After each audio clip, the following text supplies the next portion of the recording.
चलो मैं आपको एक कहानी सुनाता हूँ।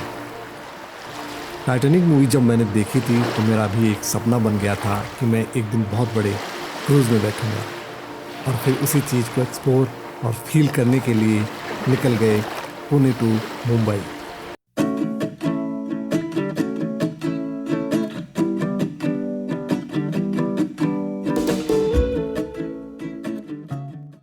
हमारे क्रूज़ की टाइमिंग मॉर्निंग 6 बजे की थी, लेकिन हम में एक्साइटमेंट इतना ज़्यादा था कि हम 3 बजे ही मुंबई M2M टर्मिनल पे पहुंच गए, जो कि मुंबई में बहुचा ढाका में पड़ता है। तो जैसे मैं M2M के टर्मिनल पे पहुंचा, मुझसे रहा नहीं गया और मैं पहुंच गया इसको शूट करने के लिए। तो हम आ चुके हैं पुणे से मुंबई और मुंबई से हम जाएंगे मांडवा यानी अलीबाग, और मेरे पीछे ही खड़ा है क्रूज़ M2M जिस पे हमारा ये सुबह 7 बजे का है। और मेरे साथ है अमित जो शूट कर रहा है, बिहाइंड द कैमरा है।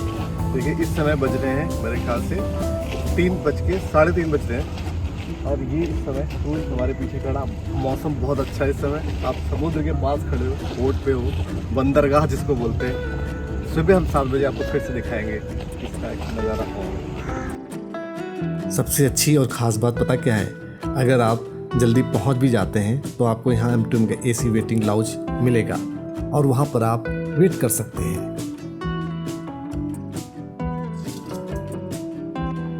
और सच बताऊं, रात का नज़ारा काफ़ी खूबसूरत होता है। कई तो छोटे बड़े शिप रात में भी काम पे लगे होते हैं और ये सोचकर हम सो गए कि बिल्कुल नई सुबह में हमारा सफ़र और भी खूबसूरत होने वाला है।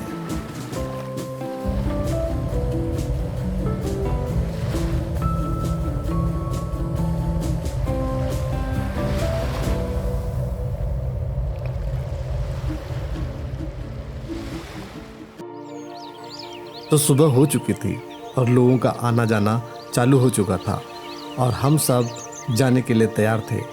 इनका मैनेजमेंट इतना अच्छा होता है कि किसी को कोई परेशानी नहीं होनी चाहिए और इन्होंने सारी गाड़ियां लाइन से लगवा दी थी।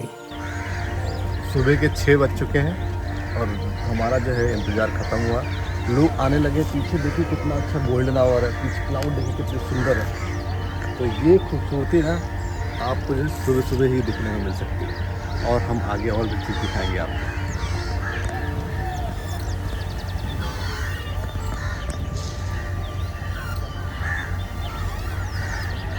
और हमारा क्रूज इतना खूबसूरत लग रहा था कि कुछ कहने को नहीं। तो अंदर जाने से पहले आपके टिकट की प्रॉपर चेकिंग होती है और फिर आप अंदर गाड़ी ले जाकर पार्क कर सकते हैं। तो हम अपने फ्लोर्स में जाने के लिए तैयार थे और ऊपर से देखने पर पूरा का पूरा दृश्य बहुत खूबसूरत दिख रहा था और हल्की हल्की सी बारिश भी शुरू हो चुकी थी। मेरा ये क्रूज़ का पहला एक्सपीरियंस था और मुझे खुशी इस बात की थी कि मैं अपने सपने को पूरा होता हुआ देख पा रहा था।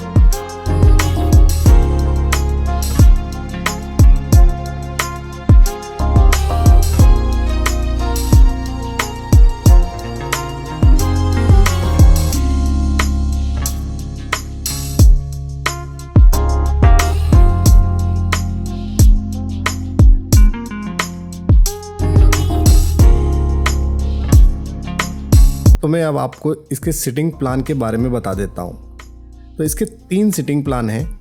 नंबर 1 स्कोडा कोशो, जो कि 450 रुपये का इंडोर एयर कंडीशन लाउंज है, ओपन सिटिंग प्लान होता है। और सेकंड प्लान है स्कोडा ऑक्टिवा डेक, जो कि 530 रुपये का है। ये प्लान मैं आपको रेफ़र करूँगा। आपके पास पर्याप्त जगह होगी घूमने के लिए और फोटोग्राफी के लिए। और जो लोग प्रॉपर्टी को एंजॉय करना चाहते हैं तो उनके लिए स्कोडा सुपर लाउंज है, जो कि 1600 रुपये का होता है। इससे आपको luxury indoor air condition lounge मिलेगा, प्राइवेट बार इन लाउंज होगा, बटलर सर्विस भी होगी और इसके अलावा आप फर्स्ट और सेकंड जोन को भी एक्सेस कर पाएंगे। और अगर आपका बाइक या फिर कार ले जा रहे हैं तो इसका किराया अलग से होगा। मैं इसका लिंक डिस्क्रिप्शन में डाल दूंगा, तो आप इसकी जानकारी ले सकते हैं। और लाउंज के अंदर आप कॉफ़ी और स्नैक्स वगैरह एंजॉय कर सकते हैं। और उसके बाद आता है ये सीन जो शायद किसी आर्टिस्ट की पेंटिंग से कम नहीं। चारों तरफ पानी ही पानी और बीच में हम अपने डेस्टिनेशन की तरफ बढ़ते हुए। आपको अंदर बहुत सारे बड़े बड़े शिप देखने को मिल जाएंगे और इन सबको देखकर एक अलग सी फीलिंग का एहसास होगा। आपको लगेगा दुनिया और हमारी पृथ्वी कितनी खूबसूरत है, और सी की ठंडी हवा के झोंके आपको एक अलग सा एहसास कराएंगे। समुद्र में अंदर जाकर एक अलग ही शहर आपको देखने को मिलेगा, जिसमें बड़े बड़े शिप जहाज आपको देखने को मिलेंगे। मुंबई से मांडवा की दूरी यह क्रूज़ लगभग 1 घंटे में पूरी कर लेता है, और इसी तरह हम धीरे धीरे अपनी मंजिल की ओर बढ़े जा रहे थे।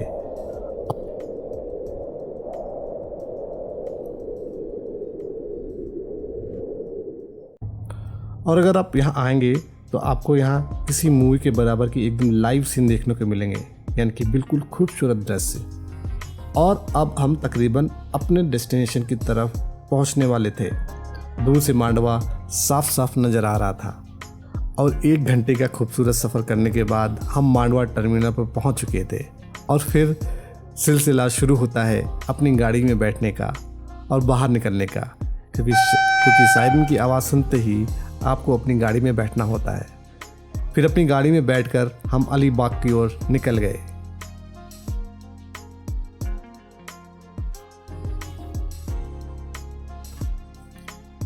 इस वीडियो को मैं अब यहीं पर समाप्त करता हूँ। आगे मैंने अलीबाग में क्या क्या किया और कहाँ कहाँ गए, आगे के एपिसोड में मैं आपको बताऊँगा। तब तक के लिए धन्यवाद, और इसी तरह जुड़े रहिए मेरे साथ। Thank you so much for watching.